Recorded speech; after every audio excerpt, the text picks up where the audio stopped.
On va reprendre, donc c'est le débat 3, épargne de long terme et vieillissement démographique, avec Jérôme Glachan, donc professeur à l'Université d'Evry et chercheur associé à la chaire Transition démographique, comme discutant Laure Maillard, responsable des relations institutionnelles à la direction des fonds d'épargne de la Caisse des dépôts, et avec un point de vue extérieur aux travaux qui ont été menés, donc Florence Legros, professeure à l'Université Paris-Dauphine et chercheur associé à la chaire.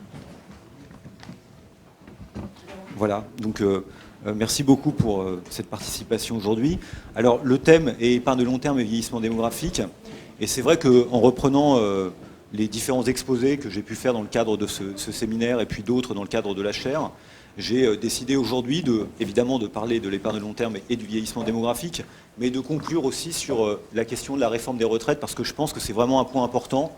Donc ça sera un peu la conclusion, peut-être que ce n'est pas celui sur lequel je vais passer le plus de temps, mais en tout cas ça me semble être quelque chose qui permet aussi d'ouvrir le débat et de sortir de débats qui sont quelquefois finalement très techniques, alors qu'en fait on a vraiment des problèmes de choix de système, et il faut peut-être avoir un point de vue un peu plus global sur ces choix de système. Donc je vais commencer cet exposé-là, effectivement avec ce débouché sur la question de l'allocation des risques à long terme et plus généralement de la réforme des retraites, connectée évidemment à l'épargne. Alors, si on veut parler du sujet, je suis désolé aussi de partir d'un point de vue théorique, c'est que je pense qu'il est vraiment essentiel d'avoir une vision de cycle de vie du ménage et de comprendre que le ménage a beaucoup d'actifs à sa disposition, et parmi ces actifs, des placements financiers immobiliers qui lui permettent d'ajuster sa consommation excusez-moi, le long de son cycle de vie.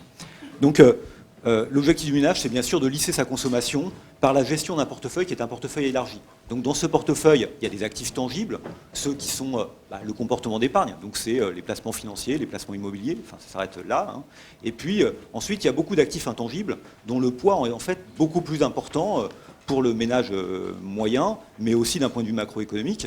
On pense bien sûr au capital humain que les gens accumulent, décumulent le long de leur vie la valeur actualisée des salaires.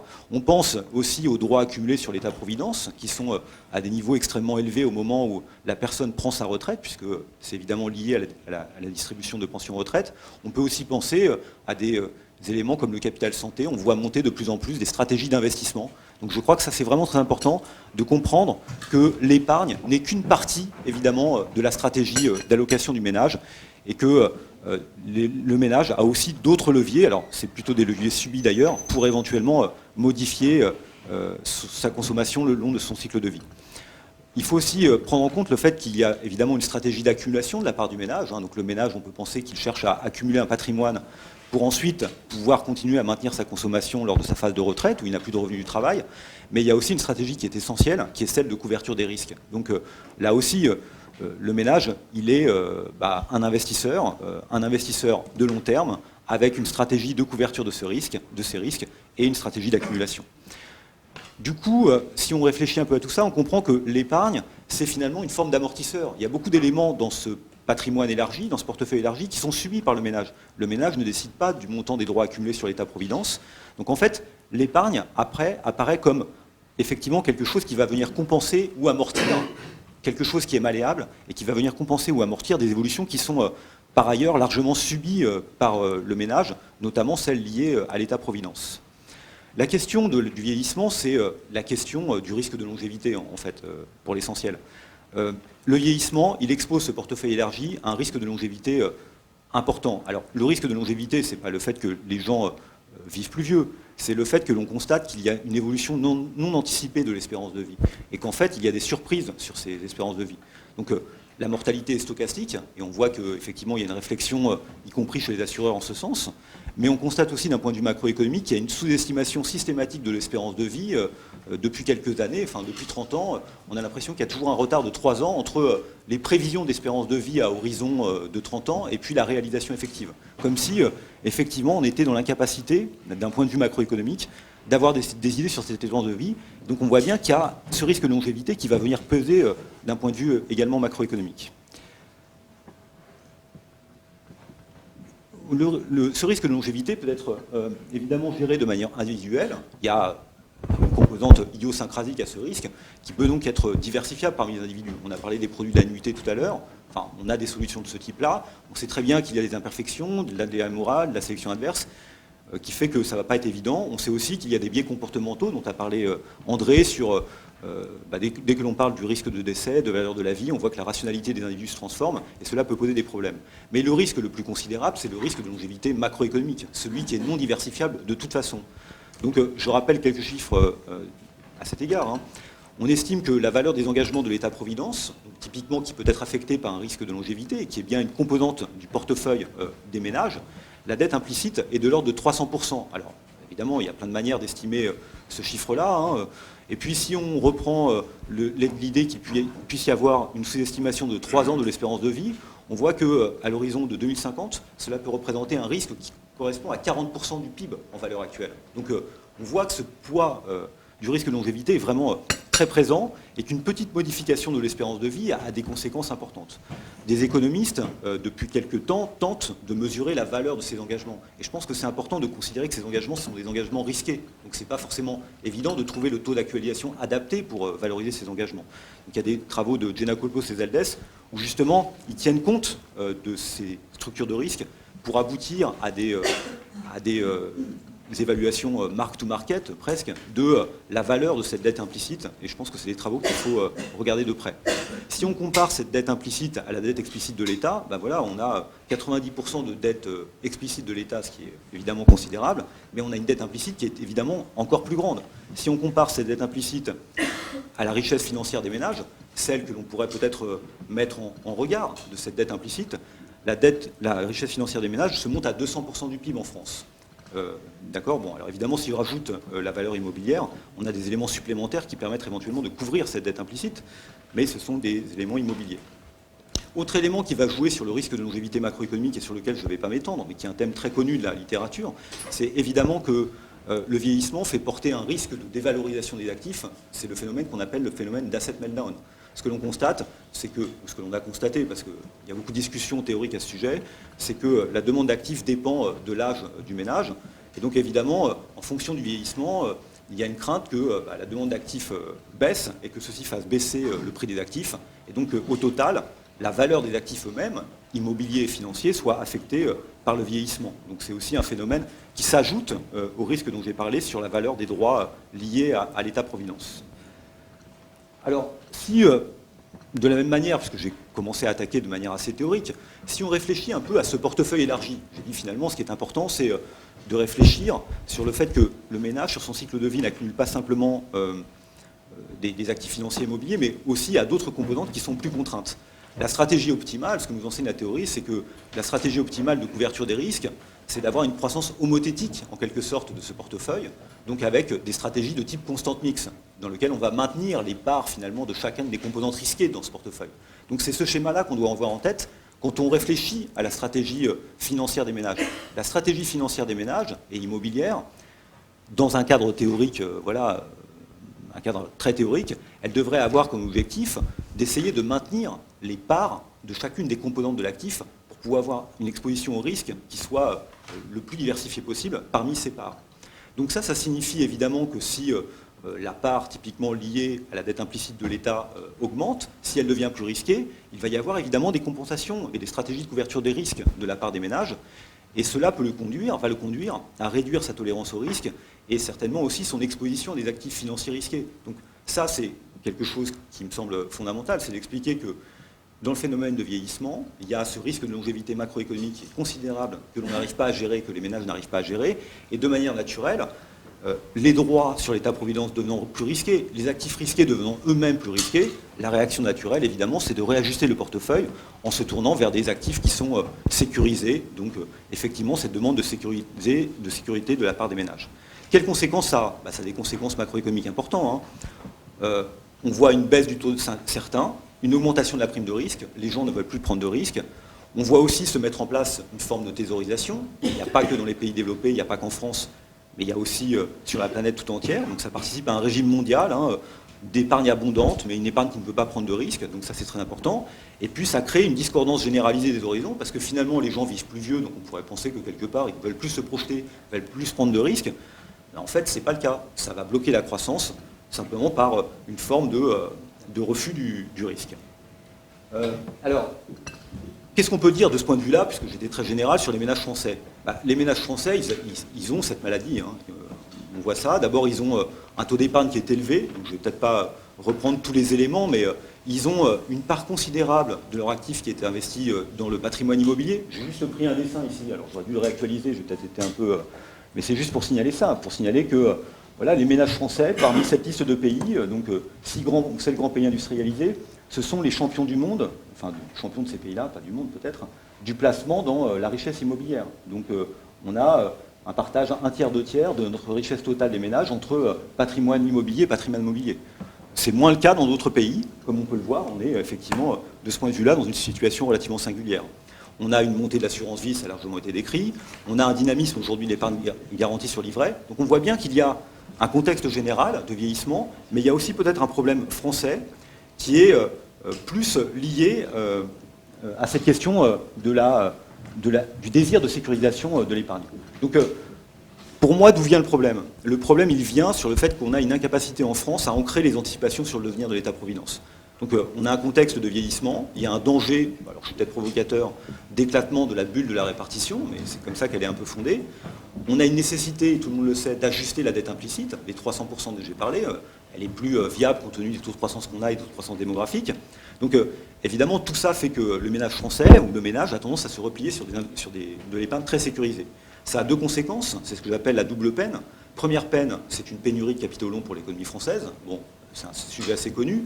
Alors on pourrait dire, bien sûr, il y a des investisseurs dans d'autres pays, mais on sait bien aussi qu'il y a du biais domestique, donc c'est quand même un handicap.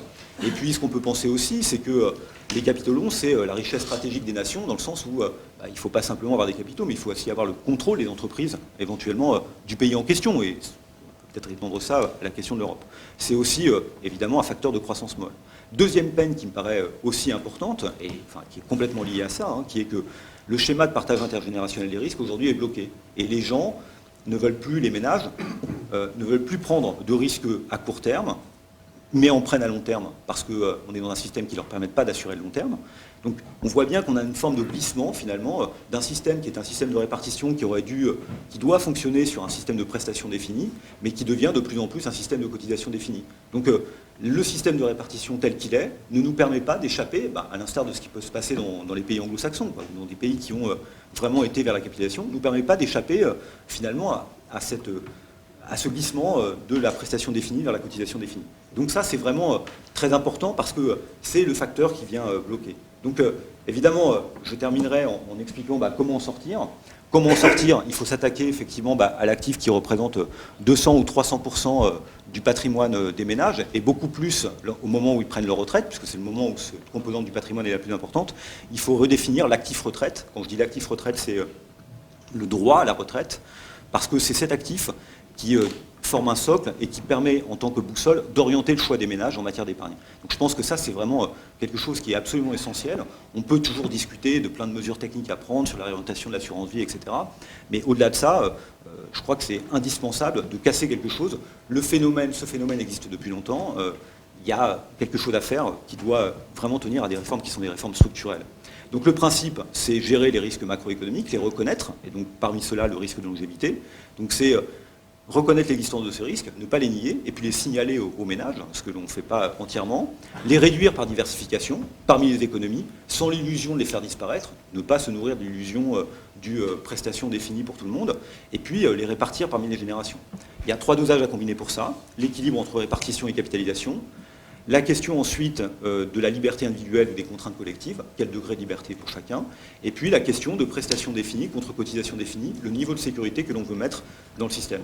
Moi, ce qui me semble important, c'est de réfléchir en termes d'hybridation de ces différentes composantes. Je ne crois pas que l'on puisse faire reposer un système de retraite que sur une de ces catégories. Il faut nécessairement aller vers une forme d'hybridation, et on constate que sur le premier et le second pilier, ce n'est pas ce qu'on fait en France, évidemment, mais moi je pense que c'est ce qu'il faut faire. Il y a 3 ingrédients pour ça. Il y a d'abord évoluer vers un système par points pour la répartition qui permettrait de signaler les risques et de faire en sorte que les gens puissent les gérer. Il y a le fait d'introduire une dose substantielle de capitalisation avec des mécanismes collectifs et semi-contraints d'épargne, donc réfléchir à des fonds de pension collectifs obligatoires ou quasi obligatoires, on peut un peu détailler tout ça. Et puis il faut un cadre prudentiel et réglementaire qui articule ces deux choses-là, d'accord ? Donc qui fasse que dans le système par points, on ait une logique qui soit une logique actuarielle, et qui fasse que dans le système de capitalisation, on ait une logique aussi de prudent man rule, ou de garantie prudentielle, mais en même temps qui ne pose pas forcément de contraintes sur la manière dont ces fonds d'épargne sont investis. Et c'est en ayant cette stratégie d'hybridation que l'on peut effectivement débloquer la situation. Donc je donne juste un exemple, parce que je crois que j'ai déjà presque... Mon temps est presque achevé. Hein. Si on réfléchit par exemple à la répartition entre accumulation et répartition, il est clair que la question actuelle, c'est le niveau d'exposition des ménages à la dette implicite de l'État-providence, donc 200% plus le risque de longévité dont j'ai parlé, et ça c'est évidemment très très bloquant pour les ménages. Pour cela, si on veut réduire cette exposition, il faut transformer une partie de cette dette implicite peut-être en une dette explicite, donc en des titres publics investis, achetés par des fonds de pension. Ça permet de diversifier les risques au niveau macroéconomique entre les pays de la zone euro, donc voilà, peut-être améliorer les choses. Ça permet peut-être de redonner de la profondeur aussi à certains marchés, notamment de dette souveraine. Sur les marchés financiers, ça peut avoir un impact considérable. J'ai parlé de la dette souveraine. On voit bien que les investisseurs traditionnels, les banques, se retirent du marché de la dette souveraine parce qu'ils sont contraints par la réglementation prudentielle. Ça veut dire qu'il faut les remplacer par autre chose à un moment ou à un autre. Donc il y a quelque chose à faire à cet endroit-là. Ça permet de faire apparaître une nouvelle classe d'investisseurs de long terme, thème sur lequel la Caisse est très intéressée évidemment. Ça renforce la profondeur des marchés financiers. Ça permet d'avoir une réflexion en termes d'innovation aussi sur les produits de financement à long terme, sur le marché obligataire, mais aussi sur le marché des infrastructures et dans d'autres secteurs.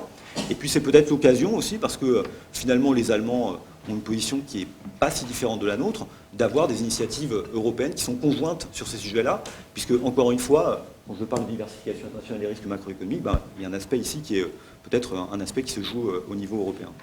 Bon, je vais peut-être pas décrire tout ce que j'ai à décrire ensuite, ou j'ai encore un petit peu de temps, non, un tout petit peu. J'ai essayé d'explorer chacune de ces frontières, finalement. Je vais parler de la frontière entre répartition et capitalisation. Autre frontière, initiative individuelle et contrainte collective.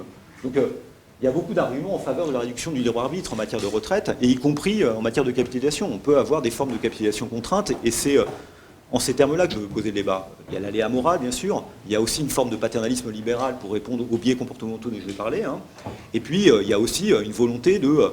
si on veut avoir des stratégies d'allocation d'actifs qui soient de long terme, il faut nécessairement un passif qui soit relativement contraint. J'ai mis visqueux, je ne sais pas si c'est bien dit, enfin en tout cas avec des formes d'engagement, et donc qui quelque part réduisent effectivement la liberté et les possibilités de rachat de contrats de la part des épargnants. Donc le corollaire de tout ça, c'est évidemment, si on commence à contraindre ces éléments-là, c'est réduire la concurrence dans la collecte de cette épargne. Donc c'est avoir quelque chose qui soit très régulé, et c'est pas laisser des fonds de pension s'insinuer à tous les étages. Il faut profiter d'économies d'échelle. Il faut faire attention aux phénomènes de sélection adverse. Donc c'est quelques fonds de pension à ancrage territorial et professionnel qui pourraient réaliser ce genre de choses. Voilà. Pardon. Bon, j'avais un dernier élément fondamental sur la gestion des risques. D'abord, répéter que le droit à la retraite est risqué. Je pense que c'est vraiment, c'est quelque chose qu'il faut dire en permanence. Il y a des risques macroéconomiques qui sont non diversifiables. Et ça veut dire qu'il faut réfléchir à des manières de partager intergénérationnel des risques. Ça veut dire aussi qu'il faut essayer de réfléchir à ce modèle du constant mix dont j'ai parlé, et essayer de s'en approcher d'une manière ou d'une autre. Cela implique de jouer sur la complémentarité entre capitalisation et répartition. Donc penser un système qui ne soit pas simplement un système de répartition et puis de capitalisation à côté. C'est penser des règles prudentielles qui organisent la capitalisation qui soient compatibles avec les déterminations de la valeur du point dans un système par point. Donc des règles, évidemment, qui lisent la valeur du point et puis qui fassent qu'on peut avoir des ajustements entre les deux régimes qui seraient contribution définie et prestation définie, un équilibre entre les deux avec des prises en compte de ratios de solvabilité, avoir une logique qui soit à la fois fermée et ouverte, fermée pour que chacun reconnaisse son droit à la retraite et soit en capacité d'évaluer son actif retraite, et puis ouvert pour faire jouer des mécanismes qui sont des mécanismes de solidarité intergénérationnelle, ou de partage des risques plus que de solidarité. Voilà, je crois que j'ai terminé cet exposé sur la réforme. Merci Jérôme. Donc à Laure Maillard, justement, sur peut-être la capitalisation contrainte et ce que vient de décrire Jérôme. Oui, bonjour à tous. Donc je vais réagir au titre des fonds d'épargne, c'est-à-dire gérer une épargne de court terme. Qu'est-ce qu'on observe à l'aune de ce que vous venez de nous dire? Et puis aussi avec ma casquette d'économiste, puisque lorsque ce séminaire a été entamé, j'ai eu l'occasion d'y participer, mais j'ai entre-temps changé de fonction pour devenir responsable des relations institutionnelles. Voilà, je reposerai sur cette double casquette mes réflexions par rapport à ce que vous voulez, ce que vous venez de nous dire, qui est un peu, quand on lit votre texte, finalement, un cri d'alarme, hein, quand même, sur les ménages et le risque qu'ils encourent à ne pas suffisamment être préparés à leur retraite. Alors, je vais réagir en 3 temps avec quelques remarques supplémentaires par rapport à votre constat de départ, hein, sur les motifs qui poussent à l'épargne de précaution. Je vous poserai quelques questions ou je lancerai quelques débats sur les conditions éventuelles du succès de cette retraite par capitalisation, hein, que vous proposez ici. Et enfin, je terminerai par finalement ce que vous soulevez dans votre papier, qui est une réflexion globale sur l'architecture du financement de l'économie en France. Je crois que quand même, on le voit tout au long de votre papier, il y a beaucoup de réflexions qui émanent de là. Alors, sur les nuances, sur le constat de départ, alors le premier, j'ai envie de dire, d'après ce que vous nous dites, c'est que les ménages français sont totalement schizophrènes. Alors pourquoi? Parce que c'est la crainte, c'est en raison de la faible organisation de la retraite et de l'incertitude sur la capacité de l'État à servir les retraites qu'il se dirigerait vers une épargne sans risque. Mais sauf erreur de ma part, pour le moment, l'épargne sans risque reste les obligations d'État. Et du coup, en voulant se protéger contre un risque, il s'y expose doublement. Donc, je ne sais pas si c'est schizophrénie ou manque de prise de conscience, mais en tout cas, si réellement les comportements de placement des ménages vers des produits peu risqués est lié à la faiblesse de l'organisation des systèmes de retraite, on a vraiment un problème et vous avez raison de soulever ce cri d'alarme. Alors, deuxième interrogation, je sais qu'on est un séminaire sur le vieillissement, je ne l'oublie pas, mais je pense que le vieillissement n'est pas responsable de tous les maux, n'est pas le seul responsable de la préférence des ménages pour la liquidité.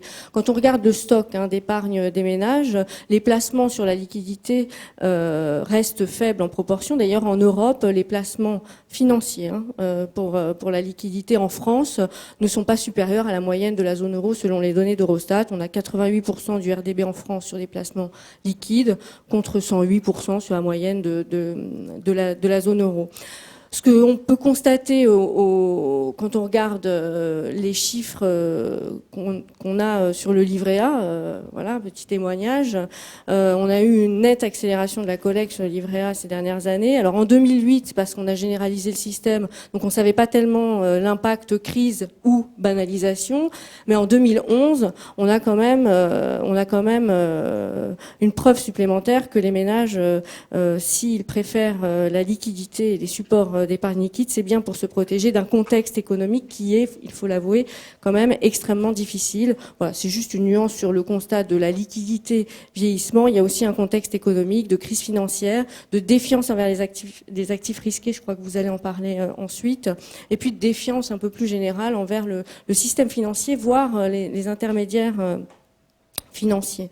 Sur les motifs de l'épargne, ça aussi c'est intéressant, c'est-à-dire pourquoi les ménages épargnent et quel support est-ce que ça prend.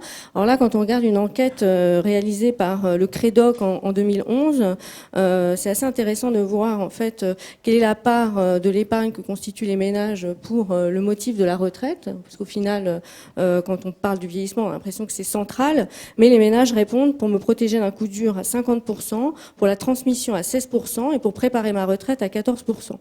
Alors bien sûr, cette statistique évolue avec l'âge. La moyenne donc des réponses des ménages pour préparer la retraite, c'est 14%, mais les ménages qui ont entre 45 et 59 ans répondent à 27% que c'est ce motif de préparation à la retraite, qui les pousse. Quand on a 18-24 ans et qu'on peut épargner, en revanche, le motif de préparation à la retraite est de 5%. Et puis quand on a plus de 60 ans, forcément, la retraite c'est demain, donc on s'y est préparé avant. Donc si les ménages épargnent, ça n'est pour préparer leur retraite qu'à 7%.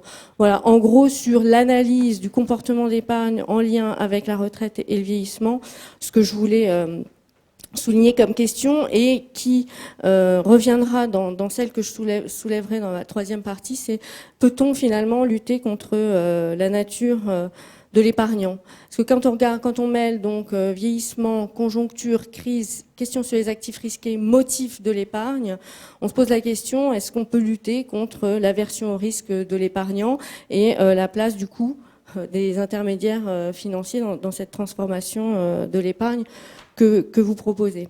Alors ensuite sur votre proposition, je rebondis essentiellement sur votre proposition de retraite par capitalisation, en faisant deux remarques. La première sur les ressources et la seconde sur l'impact macroéconomique que ça peut engendrer. Alors la retraite par capitalisation, quelles ressources? Alors vous évoquez dans votre papier une certaine contrainte à alimenter cette retraite, un moment, une obligation. Du coup, si elle est généralisée et qu'on passe par l'épargne, une forme d'épargne obligatoire via les entreprises, etc. Quel impact sur les ménages modestes? Parce qu'on sait, selon l'INSEE, que 78% de l'épargne se fait par 20% des ménages. Donc, comment on fait le reste? Si du jour au lendemain, on passe par une épargne obligatoire, ça aura forcément des conséquences sur ces ménages qui n'ont pas la capacité à dégager une épargne.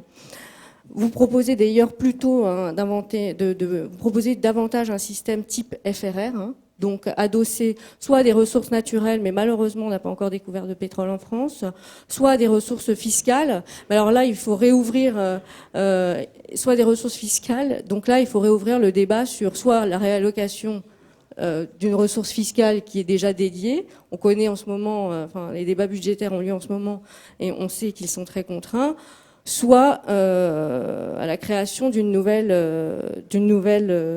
impôt pour doter ce fonds. Donc l'infrastructure existe. Je vois que les chercheurs proposent des pistes de développement pour la Caisse des dépôts. L'infrastructure FRR existe.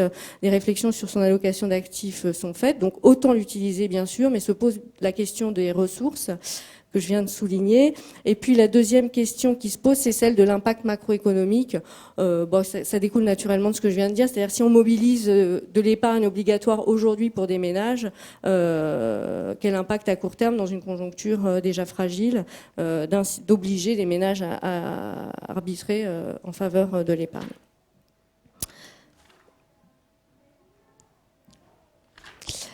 Voilà, je termine sur une réflexion globale sur la protection de l'épargnant et sa capacité à financer l'économie. Je le disais tout à l'heure, est-ce qu'on peut lutter contre la préférence pour la liquidité des épargnants? Sachant son âge, la population française a déjà vieilli. Elle est déjà vieille, excusez-moi de le dire, mais c'est une réalité. Donc est-ce que c'est pas trop tard? Parce qu'au fond... je veux pas être fataliste, mais au fond, on est déjà vieux et donc obliger les épargnants à préparer leur retraite alors qu'ils y sont déjà, voilà, je pose la question. Est-ce qu'on peut lutter contre la préférence pour la liquidité compte tenu de ses revenus? Je poserai la question d'ailleurs je soulèverai la question, ça m'inspire des réflexions. Finalement, est-ce que cette préférence pour la liquidité du ménage n'est pas liée à l'architecture de l'épargne en France? Tout simplement, est-ce que le ménage n'a pas une préférence pour la liquidité et la sécurité parce qu'on ne lui propose rien d'autre? Moi, je pense qu'on ne lui propose pas grand-chose d'autre et que c'est la raison pour laquelle il y a cette préférence. Ça m'inspire d'autres réflexions sur les liens et le rôle des intermédiaires financiers. Est-ce qu'une épargne sécurisée et protégée est nécessairement une épargne qui sert à financer le non risqué et le court terme? Je vous démontrerai l'inverse une autre fois, mais je vous le dis juste qu'avec le livret A, qui est pourtant un dépôt à vue, on arrive à faire des financements à 40 ans et que la partie non centralisée du livret A qui reste aux banques sert à financer les PME. D'ailleurs, il y a une bataille en ce moment des banques qui disent qu'il ne faut pas leur prendre le livret A, sinon elles ne financeront plus les PME. financer les PME, c'est financer le risque. Donc le débat sur la capacité des intermédiaires financiers à financer le risque peut être également ouvert. Ça pose du coup la question du rôle de l'intermédiaire financier et des décisions des pouvoirs publics, parce qu'au fond, le système de capitalisation que vous proposez, il existe quasiment, c'est les assurances-vie. Alors c'est une retraite par capitalisation qui dit pas son nom en France. L'assurance joue ce rôle, mais elle dit pas que c'est du fonds de pension. Et là, c'est vrai qu'on a des contraintes prudentielles qui s'imposent aux assureurs et qui remettent peut-être en cause la capacité à servir le financement de l'économie et du long terme, puisqu'on sait qu'elles vont pouvoir moins s'orienter sur les actions et plus pour les obligations. D'ailleurs, j'ajoute qu'en ce moment, le marché, la réglementation est très très favorable au financement des États, plus que obligataire, beaucoup plus que pour les actions. Ça pose la question du statut particulier des investisseurs de long terme. Je rebondis là-dessus et c'est effectivement un axe sur lequel la Caisse des dépôts, Isabelle Laudier, sont très engagés pour défendre ce statut particulier qui assure un financement de long terme de l'économie tout en protégeant le ménage. Donc là, c'est un business model qu'il faut pousser pour remplir le double rôle que vous proposez. Et enfin, donc j'ai dit pas assez de support d'épargne pour financer le long terme ou le risque. On nous propose peut-être que la palette n'est pas assez élargie. Question sur le rôle de l'intermédiaire financier et les pouvoirs publics, quels choix font-ils ? Ça, c'est ce que je vois. Et j'ajouterai, pour terminer, le rôle de l'épargnant dans tout ça. D'après une étude de l'OCDE, les Français sont les derniers en termes d'éducation financière. C'est-à-dire, on fait un questionnaire très simple sur les rendements d'un produit. Ils arrivent les 3 derniers avec dans le peloton de queue donc des performances en termes d'éducation financière avec la Malaisie, l'Afrique du Sud et l'Arménie, les premiers étant les Irlandais, suivis des Allemands et des Britanniques. Donc, est-ce que pour financer le long terme, est-ce que pour mesurer le risque qu'ils prennent, puisqu'on a commencé par dire ils sont schizophrènes puisqu'ils vont vers des obligations, alors même que il y a un risque d'éclatement du modèle social, est-ce qu'il n'y a pas aussi un rôle à jouer en matière d'éducation financière des ménages français, c'est-à-dire qu'après l'investisseur avisé, renforcer la capacité de l'épargnant à lui aussi être avisé. Merci, je pense que Jérôme lui répondra après, mais qu'en attendant, Florence Legros va commenter. Bien, merci. Merci beaucoup. Et donc, comment on fait avec ce truc ? Ça fait quelque chose ? Voilà, formidable. Oui, donc il y avait un petit point d'interrogation à côté d'un point de vue extérieur, mais c'était juste pour taquiner Hélène. Je me demandais extérieur à quoi. Mais bon, je vais essayer de rester, avec un œil extérieur. Ceci étant, justement, l'œil extérieur me dit qu'il doit y avoir de l'ambiance à PSE, parce que en fait, j'étais en train d'écouter, donc mes 2 voisins de droite expliquaient que les Français manquaient d'éducation financière, et donc j'ai en souvenir une étude assez brillante de Luc Arondel qui lève les yeux au plafond et dans le fond et qui montre précisément que les Français ont une éducation financière qui n'a rien à envier à celle des étrangers. Et que, donc, du coup, histoire de rajouter un petit peu de l'ambiance, moi, je me tournerais vers ma voisine et je lui demanderais qui il faut éduquer.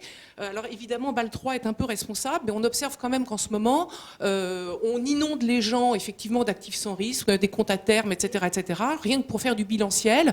Et que finalement, aujourd'hui, ce qu'on observe, c'est quand même une décrue de l'assurance vie qui, entre parenthèses, n'est pas comme les fonds de pension, est plutôt pas investi en actions.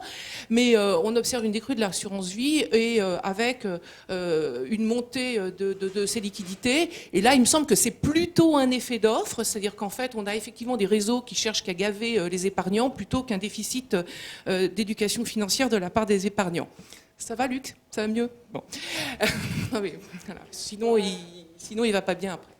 Alors, juste, donc, comment couvrir le risque de longévité de manière efficiente ? Donc, c'est un peu le thème que nous a proposé Jérôme. Et donc, en fait, moi, j'ai trouvé qu'il y avait au moins quelque chose d'extrêmement riche, et enfin, il y a beaucoup de choses extrêmement riches et extrêmement intéressantes. Et c'est qu'il réappuie sur le fait qu'il faut prendre en compte l'ensemble des risques. Et ça, c'est vrai que moi, je trouve que souvent, on ne prend pas en compte l'ensemble des risques. Donc on se rappelle tous de l'étude de Gaulier et Zeckhauser qui expliquait qu'en fait, une allocation de type cycle de vie naïve, en fait, est pas du tout une allocation qui est optimale dans tous les cas, puisque précisément, donc, il y a des risques qui sont différenciés. Donc, c'est pas si simple que ça. Les jeunes ont plutôt des risques en capital humain élevé, et les vieux ont plutôt des risques en capital humain réduit, alors que les jeunes ont plutôt un grand horizon et les vieux ont plutôt un faible horizon. Donc Jérôme nous rappelle ça et il le généralise. Et donc, d'ailleurs, on a pu observer que, effectivement, quelquefois, les gens cumulaient des niveaux de risque qui étaient tout à fait considérables. Et donc, ça aussi, ça a été montré par les enquêtes bien faites donc sur l'éducation financière. Et c'est aussi des choses qui ont été faites sur données individuelles, où on interroge les gens sur l'épargne salariale. Je vous dis qu'il y a les études de Aubert et Rapp qui montrent que, sauf erreur de ma part, en épargne salariale, il y a 65% des gens qui ont plus de 20%. Non, c'est 20% des gens qui ont plus de 65% de leur actif en épargne salariale qui est uniquement composé des actions de leur propre entreprise. Et donc ça, si c'est pas du cumul de risques, voilà. Donc moi, je crois que les ménages peuvent cumuler des risques qui sont tout à fait considérables. Alors le constat de Jérôme, c'est que néanmoins, effectivement, le vieillissement bouleverse le risque étendu. Et donc, ce qu'il préconise, pour aller vite, je rappelle, mais je vais aller vite, c'est pour la répartition, un régime par points. Alors moi, je me demandais si ton régime est unique, Jérôme. Et alors, je rappelle simplement que, donc, ça fait 10 ans que je radote, donc que dans le système suédois, il y a un zéro pilier qui est un système qui est non contributif et qui regroupe 42% des Suédois. Et donc, ça signifie que, en fait, il y a effectivement des gens, n'en déplaise à tous, qui ne peuvent pas contribuer très longtemps. Et ces gens-là, il faut leur maintenir un socle qui est un socle de solidarité. 42% des personnes dans le système suédois. Et donc si on maintient ce type de socle, alors après il faut discuter effectivement du volume, et donc même en acceptant une baisse relative des prestations, que Aubert et Olivo à la CNAV ont montré ça très clairement, donc la baisse relative des prestations toucherait selon eux 70% des personnes, y compris avec un socle de solidarité, et ben en fait on règle pas le problème du déficit du système de retraite, y compris s'il bascule donc en points. Donc, et une raison simple, c'est que la valeur du point qui s'équilibre actuellement sur des espérances de vie individuelles et donc en fait ne peut pas stabiliser le système, sauf si le ratio de dépendance est lui-même stabilisé. Donc on a là un arbitrage à faire entre le collectif et l'individuel. Alors, sur l'aspect patrimonial, donc les autres parties, donc effectivement l'idée c'est qu'il faudrait favoriser les capitaux longs, ça je crois que tout le monde est d'accord, et donc ce qui est préconisé c'est une structure de portefeuille élargie, et donc évidemment encore une fois pas de 100 moins âge, donc on revient à ce qui a été dit précédemment, compte tenu de la structure des risques et de l'accumulation des risques, une diversification qui consisterait donc le 100 moins âge, vous savez, si vous avez 40 ans vous avez 60% d'actions, et vous avez 60 ans vous avez 40% d'actions, parce que 60 c'est 100 moins 40, voilà. Et donc tout le monde a compris. Et donc voilà. Et donc ça c'est de la diversification qui est extrêmement naïve. Et donc ça tout le monde le sait, mais néanmoins moi je vous renvoie quand même un certain nombre de pratiques sur des fonds de pension et non des moindres, qui consistent à dire qu'il faut effectivement faire ça avec les arguments habituels sur l'horizon, et donc dont on a vu qu'ils n'étaient pas suffisants. Alors donc ce que dit Jérôme, c'est qu'il faut une gestion active de type Prudent Man Rule, donc avec capitalisation obligatoire. Alors un point qui a été dit, c'est que quand la dette implicite augmente, il faut que la part d'actifs risqués baisse. Et donc du coup, normalement, on se dit la part d'actifs risqués qui baisse, c'est moins d'actions. Alors en fait, avec deux petits camarades, on a regardé un peu ce que c'était qu'un actif sans risque. Et donc on a pris sur très longue période. En fait, on a pris et on a regardé les caractéristiques statistiques d'un certain nombre d'actifs. Donc, on a pris sur les États-Unis et sur la France, donc les actions, les obligations et le monétaire. Et donc, on s'aperçoit que la probabilité de perte réelle, donc si on regarde en termes réels, donc on retire l'inflation ici, on a également retiré les périodes de guerre, et bien on s'aperçoit que l'actif risqué l'actif sans risque n'existe pas, et que c'est pire que ça, c'est que sur le long terme, ça c'est quand même une propriété qui est relativement connue, en fait il vaut mieux détenir des actions, c'est la liste rouge, c'est la courbe rouge, et que de détenir des obligations ou du monétaire. Et donc du coup c'est plutôt une bonne nouvelle. Alors ça marche aussi sur la France.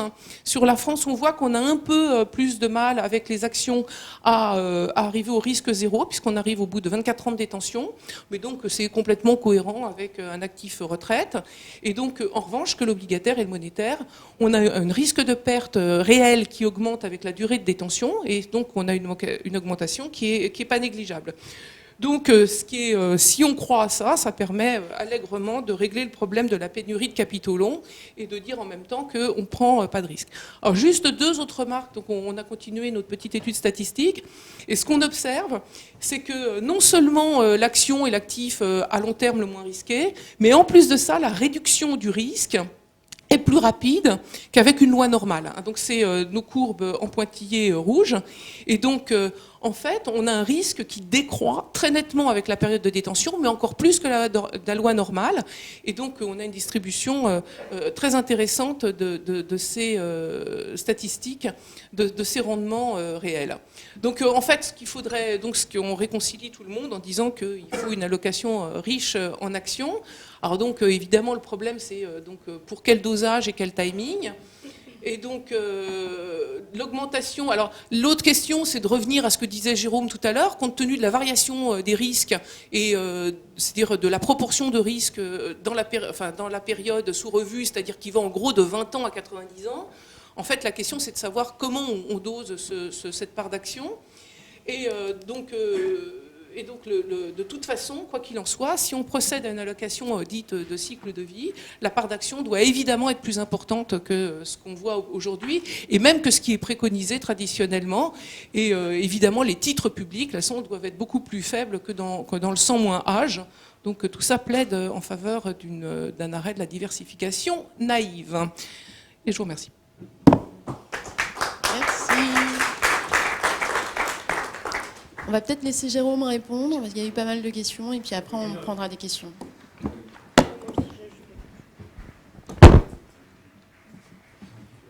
Non, je voulais juste dire sur l'éducation financière, d'ailleurs, je ne suis absolument pas une spécialiste de ce thème, je suis ravie d'apprendre qu'il y a un débat.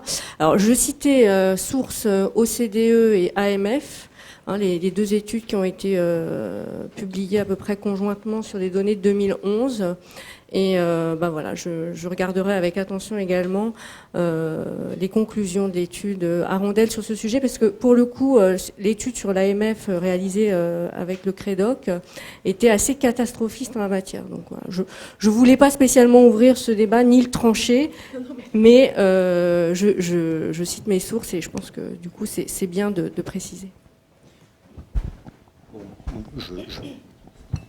Je ne suis pas sûr de pouvoir réagir à tous les points parce qu'ils sont évidemment nombreux.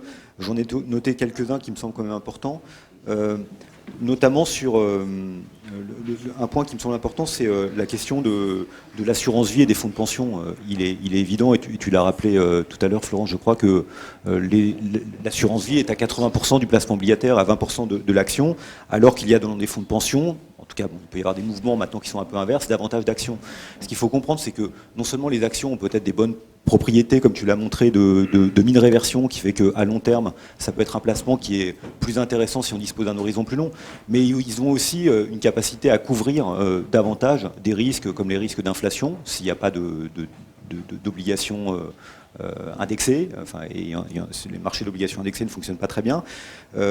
Et donc ils ont cette vertu-là. C'est pas simplement qu'en soi ils sont moins risqués à long terme, mais c'est aussi quand on les rapproche d'un passif qui est lui-même risqué, et qui est le passif donc des ménages dont j'ai déjà parlé, avec du capital humain à l'intérieur, des droits à retraite qui sont une composante fixe de ce portefeuille, et les actions peuvent avoir des bonnes propriétés de couverture, et c'est ce qui a été montré justement par Geanakoplos et Zeldes. C'est que si on essaie de rapprocher un peu les caractéristiques de l'actif retraite américain tel qu'on l'observe aujourd'hui du système de sécurité sociale, cet actif, il est couvert, y compris par des placements en actions, et donc ça plaide pour que des investisseurs de long terme qui auraient en passif à distribuer des pensions et des stratégies qui soient orientées vers les actions, non seulement parce que les actions seraient moins risquées à long terme, bon, c'est quand même question peut-être pas totalement tranchée, mais aussi parce que les actions sont davantage en capacité de couvrir des risques de passifs et des risques économiques.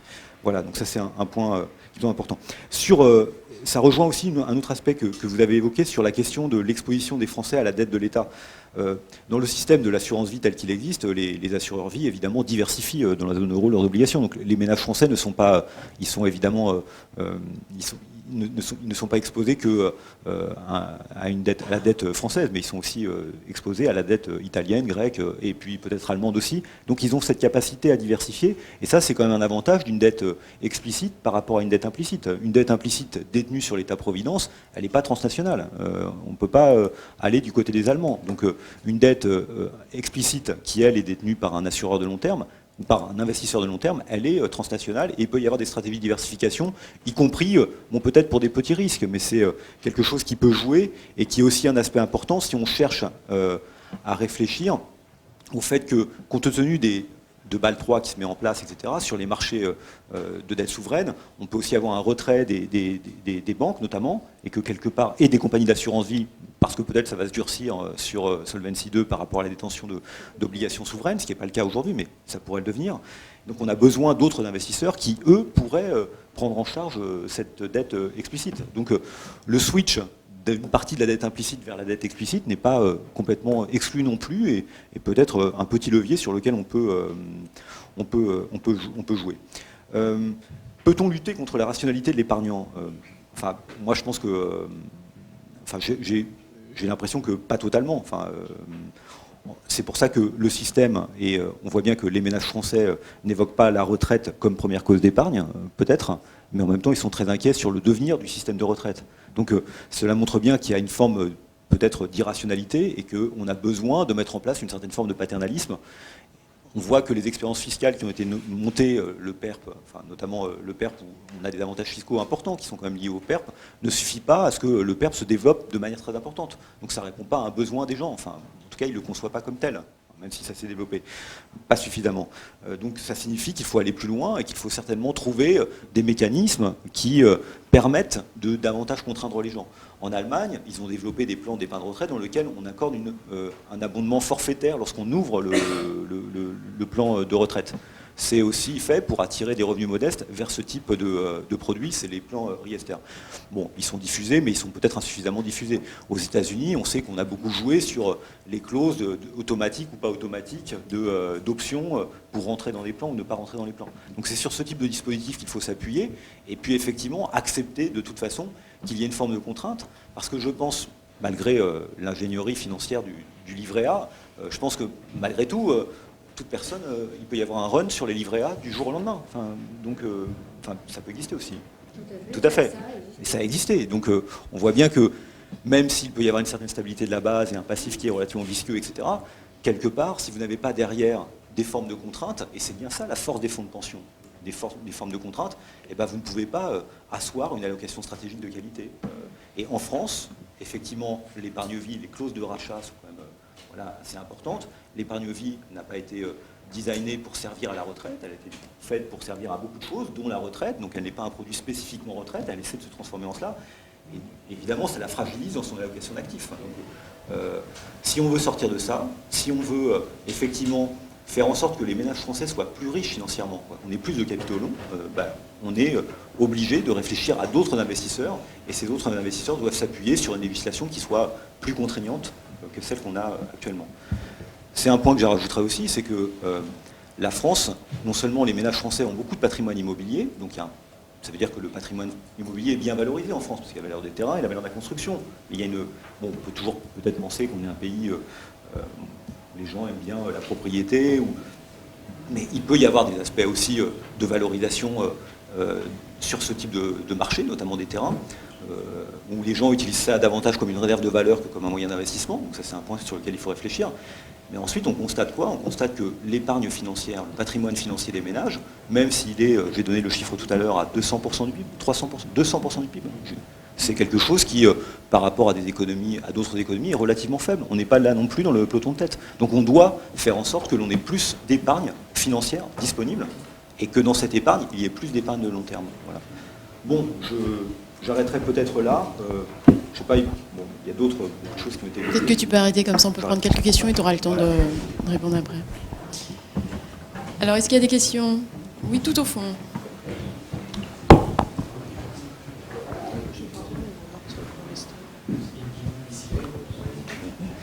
Oui, bonjour. Yann Tempuro, direction des fonds d'épargne. J'avais une petite question relative à votre présentation.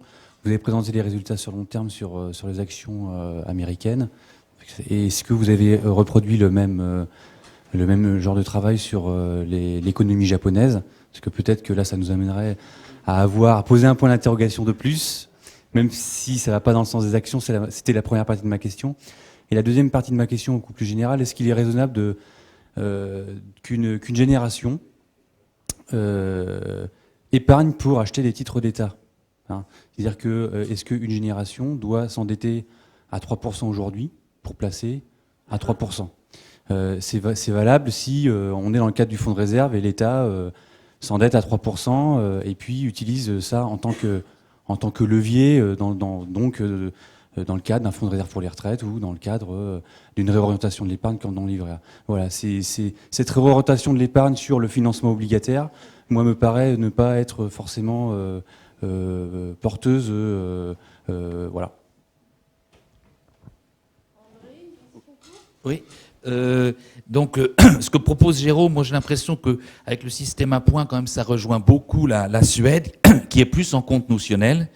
Et les partisans des comptes notionnels disent que c'est plus rigide, donc on voit mieux lorsqu'il y a un défaut de taux de remplacement pour les retraites, s'il faut travailler plus, augmenter le taux de cotisation, augmenter la solidarité. Les points, c'est un peu flou. Mais en fait, tout le système qu'il propose est assez du côté suédois.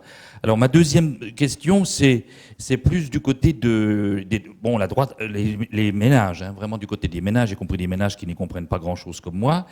Le droit à la retraite est devenu risqué, donc c'est une révolution complète par rapport au contrat salarial et social. Les taux de remplacement vont baisser. Si on le dit vraiment aux ménages, ils vont commencer à s'affoler. Là, il va se passer des choses. Il faut leur dire très vite que c'est plus une assurance comme avant.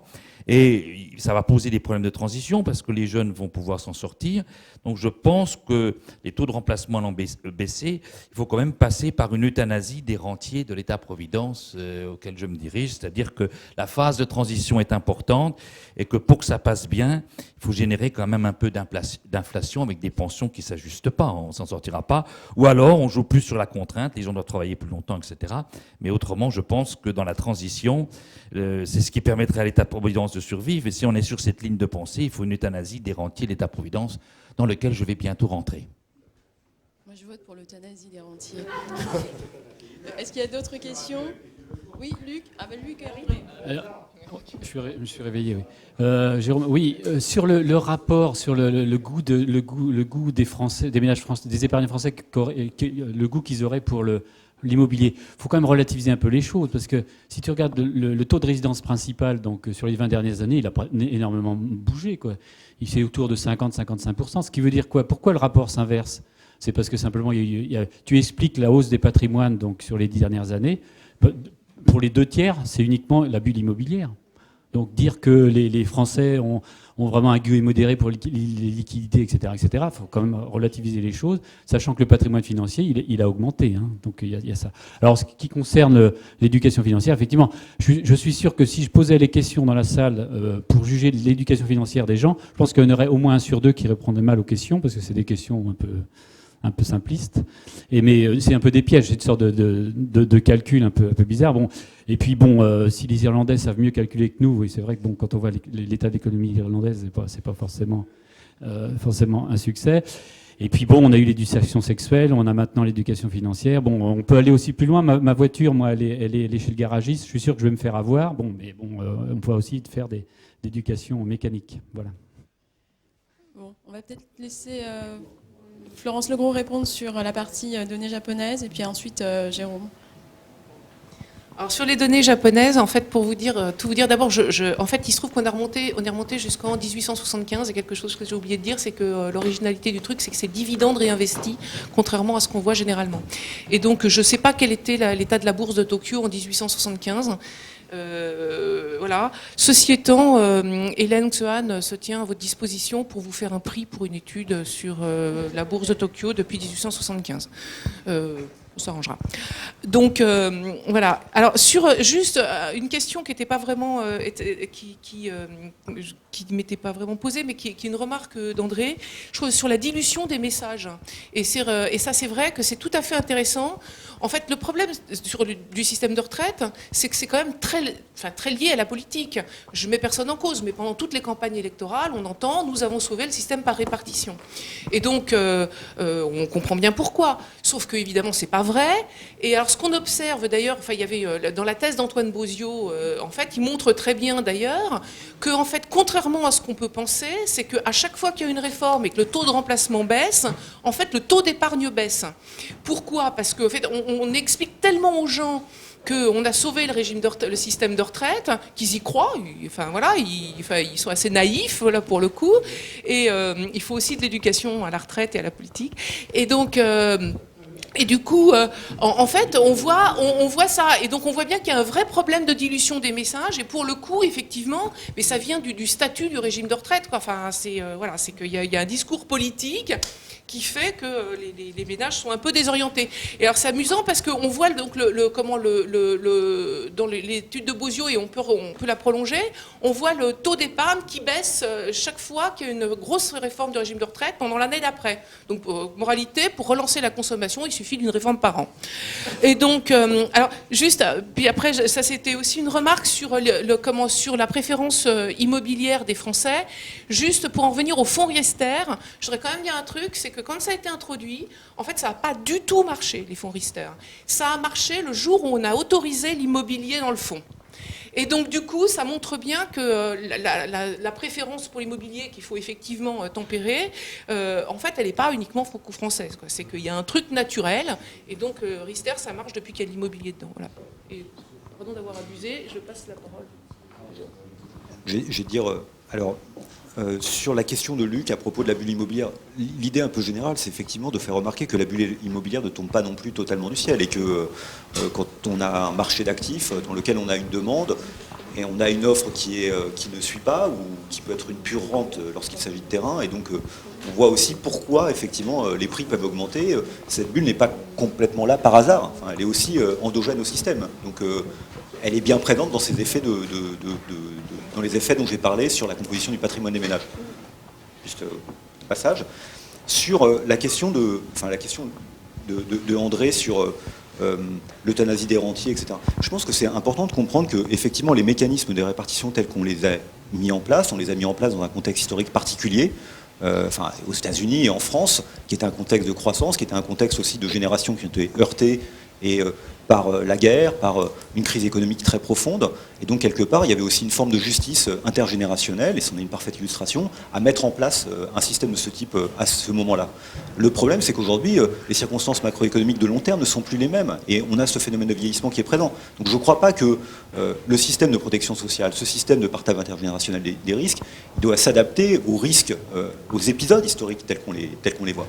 Et aujourd'hui, l'épisode historique est très différent. Et ça plaide en faveur d'une rediscussion de ces aspects-là et peut-être d'un certain rééquilibrage à l'intérieur de ce système. Il ne s'agit pas de dire j'aime beaucoup la capitalisation, j'ai parlé d'une dose de capitalisation, je n'ai pas parlé de faire un système de capitalisation, il s'agit d'instiller de la capitalisation dans une dose substantielle, peut-être à 10 ou 20% du remplacement. C'est de ça dont on parle, hein. C'est pas faire de la capitalisation totale. Donc on doit aussi tenir compte de ça, et peut-être qu'aujourd'hui, effectivement, la bulle de la répartition a tendance un peu à exploser. Il faut aussi en tenir compte et voir qu'elle peut aussi expliquer des phénomènes sur la bulle immobilière, sur notre incapacité à mobiliser des capitaux longs, sur des difficultés qui ne sont pas simplement présentes en France, mais aussi ailleurs. Sur la question du financement obligataire contre action, l'idée, c'est pas de faire des fonds de pension qui vont acheter des titres publics ou n'acheter que des titres publics. Il est évident que des fonds de pension ont besoin de financement, d'obligations dans leur portefeuille, à hauteur de 60%. Peut-être que c'est encore mieux si ces obligations peuvent être des obligations indexées. Donc on voit bien que quand on parle d'innovation financière, il y a des choses à faire certainement là, mais il y a une partie aussi qui est destinée à du financement en fonds propres, et ce dont on a besoin, c'est bien du financement en fonds propres, ou du financement qui est du financement mi-obligataire, mi-fonds propres, pour financer des infrastructures, dans des partenariats publics-privés, etc. Donc c'est pas tout mettre sur les obligations, évidemment, c'est pas du tout le thème que je voulais mettre en avant. Voilà. me semble que je regarderai les autres aspects sur notamment l'immobilier dans les fonds Riester. Merci. Et un déjeuner qui nous attend. Et on reprend à 14h.